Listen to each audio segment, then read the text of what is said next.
Kebetulan juga saya disabilitas dan tahu soal itu, jadi ya. Beli juga bekerja di UNICEF juga, Beli?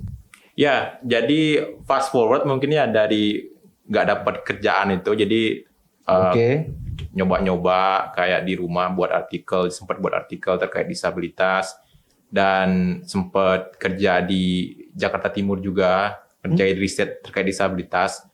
Nah, setelah di kerjaan yang di Rawamangun dulu di Jakarta Timur, baru kemudian ketemu dengan UNICEF.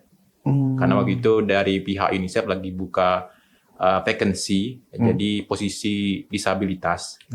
Mereka butuh seseorang lah untuk tahu nih, yang tahu soal disabilitas, yang tahu soal komunitas disabilitas, akses disabilitas. Dan kebetulan juga saya disabilitas dan tahu soal itu, jadi ya right time at the right place kalau bahasanya.